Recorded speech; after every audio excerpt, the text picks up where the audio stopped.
ಇನ್ನು ಪಾಕಿಸ್ತಾನ ಗುರುವಾರ ರಾತ್ರಿ ಭಾರತದ 36 ನಗರಗಳ ಮೇಲೆ ಡ್ರೋನ್ ದಾಳಿಗೆ ಯತ್ನಿಸಿತ್ತು.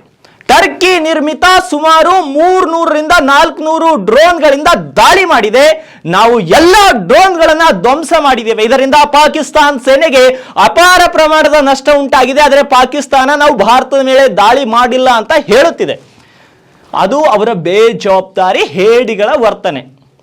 ಹೀಗಂತ ಕರ್ನಲ್ ಸೋಫಿಯಾ ಖುರೇಶಿ ಹಾಗೂ ವಿಂಗ್ ಕಮಾಂಡರ್ ಓಮಿಕಾ ಸಿಂಗ್ ಸುದ್ದಿಗೋಷ್ಠಿಯಲ್ಲಿ ಹೇಳಿದ್ದಾರೆ. ಇವರಿಬ್ಬರನ್ನ ನೋಡಿದ್ರೆ ಪಾಪಿ ಪಾಕಿಸ್ತಾನಕ್ಕೆ ನಡುಕ ಹೋಗ್ತಾ ಇದೆ. ಏನ್ರಿ, ಇಬ್ರು ಹೆಣ್ಮಕ್ಳು ಇಡೀ ಪಾಕಿಸ್ತಾನವನ್ನ ಗಡೆ ಗಡೆ ಗಡೆ ನಡುಗಿಸ್ತಾ ಇದ್ರು. ಅವ್ರು ಯಾರೋ ಉಗ್ರರು ಬಂದು ಮೋದಿ ಕೋ ಬೋಲೋ ಅಂತ ಹೇಳಿದ್ರಲ್ಲ, ಇವಾಗ ನಾನು ಪಾಕಿಸ್ತಾನ ಉಗ್ರವಾದಿಗಳಿಗೆ ಚಾಲೆಂಜ್ ಮಾಡ್ತೀನಿ. ನಿಮಗೆ ಸಂಕಷ್ಟ ಬಂದಾಗ ಈಗ ನೀವು ಹೇಳಬೇಕು, ಸೋಫಿಯಾ ಖುರೇಶಿ ಮತ್ತು ಓಮಿಕಾ ಸಿಂಗ್ ಹಮೆ ಮಾಫ್ ಕರ್ ದೀಜಿಯೇ. ನೀವು ಮೋದಿಗೆ ಹೇಳಂತ ಹೇಳಿದ್ರಲ್ಲ, ಮೋದಿಗೆ ನಮ್ಮವ್ರು ಹೇಳಿದ್ದಾರೆ. ಈಗ ನೀವು ರಿಕ್ವೆಸ್ಟ್ ಮಾಡಬೇಕಾಗಿರೋದು ಓಮಿಕಾ ಸಿಂಗ್ಗೆ ಮತ್ತು ಸೋಫಿಯಾ ಖುರೇಶಿಗೆ, ನೀವು ಮನೆ ಬಹನ್ಜಿ ಹಮೆ ಛೋಡ್ ದೀಜಿಯೇ. ಈ ರೀತಿ ನೀವು ತಲೆ ಬಾಗ್ಲೇಬೇಕಾಗುತ್ತೆ ಪಾಕಿಸ್ತಾನದವರು.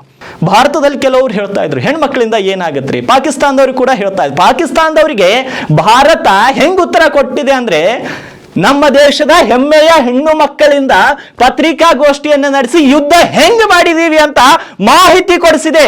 ಪಾಕಿಸ್ತಾನಕ್ಕೆ ಇವಾಗಾದ್ರೂ ನಾಚಿಕೆ ಬರಬೇಕು, ಉಗ್ರವಾದಿಗಳಿಗೆ ಇವಾಗಾದ್ರೂ ನಾಚಿಕೆ ಬರಬೇಕು. ನಿಮ್ಮ ವಿರುದ್ಧ ಹೋರಾಟ ಮಾಡ್ತಿರೋದು ನಮ್ಮ ದೇಶದ ಹೆಣ್ಮಕ್ಳು. ಸೋಫಿಯಾ ಖುರೇಶಿ ಮತ್ತು ಓಮಿಕಾ ಸಿಂಗ್ ಅಂತ ಧೀಮಂತ ಮಹಿಳೆಯರು ಹೋರಾಟ ಮಾಡ್ತಾ ಇರೋದು. ಯತ್ರ ನಾರಸ್ತು ಪೂಜ್ಯತೆ ರಮಂತೆ ತತ್ರ ದೇವತಾ, ಯತ್ರ ತಾಸ್ತು ನಾ ಪೂಜ್ಯತೆ ಸರ್ವತತ್ರ ಫಲಕ್ರಿಯ ಅಂತ. ಅಂದ್ರೆ ಎಲ್ಲಿ ಸ್ತ್ರೀಯರಿಗೆ ಗೌರವ ಸನ್ಮಾನಗಳು ದೊರೆಯುತ್ತವೋ ಅಲ್ಲಿ ದೇವತೆಗಳು ಪ್ರಸನ್ನರಾಗ್ತಾರೆ. ಯಾವ ಮನೆಯಲ್ಲಿ ಯಾವ ಸ್ಥಳದಲ್ಲಿ ಸ್ತ್ರೀಯರು ಗೌರವಿಸಲ್ಪಡುವುದಿಲ್ವೋ ಅಲ್ಲಿ ಮಾಡುವಂತ ಎಲ್ಲ ಯಜ್ಞ ಪೂಜೆಗಳು ನಿಷ್ಕಲ್ಪವಾಗಿ ಹೋಗ್ತವೆ. ಅದೇ ಇವತ್ತು ನಾವು ಕೊಡ್ತಾ ಇರುವಂತಹ ಸ್ತ್ರೀಯರಿಗೆ ನಮ್ಮ ಭಾರತ ಯಾವ ರೀತಿಯ ಗೌರವವನ್ನ ಕೊಡುತ್ತೆ ಅಂತ. ನೀವು ಕೇವಲ ಅಲ್ಲಿರುವಂತಹ ಕೆಲವೊಂದು ಭಾರತೀಯ ಹೆಣ್ಣು ಮಕ್ಕಳ ಸಿಂಧೂರವನ್ನು ಅಳಿಸಿದ್ದೀರಿ. ಆದರೆ ಅದಕ್ಕೆ ಪ್ರತ್ಯುತ್ತರ ಭಾರತ ನಮ್ಮ ಹೆಮ್ಮೆಯ ಹೆಣ್ಣು ಮಕ್ಕಳಿಂದ ಕೊಟ್ಟಿದೆ. ಅದು ನಿಜವಾದ ಭಾರತ, ಅದು ನಾರಿ ಶಕ್ತಿ ಹೊಂದಿರುವಂತಹ ಭಾರತ. ಎಲ್ಲಿ ಹೆಣ್ಣು ಮಕ್ಕಳಿಗೆ ಗೌರವ ಸಿಗುವುದಿಲ್ವೋ, ಯಾವ ಧರ್ಮದಲ್ಲಿ ಹೆಣ್ಣು ಮಕ್ಕಳಿಗೆ ಗೌರವ ಇಲ್ಲುವುದಿಲ್ವೋ ಅಲ್ಲಿ ನೀವು ಮಾಡುವಂತಹ ಪೂಜೆ ಪುನಸ್ಕಾರಗಳು ಎಲ್ಲವೂ ಗಾಳಿಯಲ್ಲಿ ಗುಂಡು ಹಾರಿಸಿದ ಹಾಗೆ, ಯಾವುದೇ ಫಲ ಕೊಡುವುದಿಲ್ಲ. ಇವತ್ತು ನರೇಂದ್ರ ಮೋದಿ ಅವರ ಸರ್ಕಾರ ನಾರಿ ಶಕ್ತಿ ಅನ್ನೋದನ್ನ ಏನು ಅಂತ ತೋರಿಸ್ಕೊಟ್ಟಿದೆ. ಸರ್, ಇನ್ನು ಮುಂದಿನ ಸುದ್ದಿ.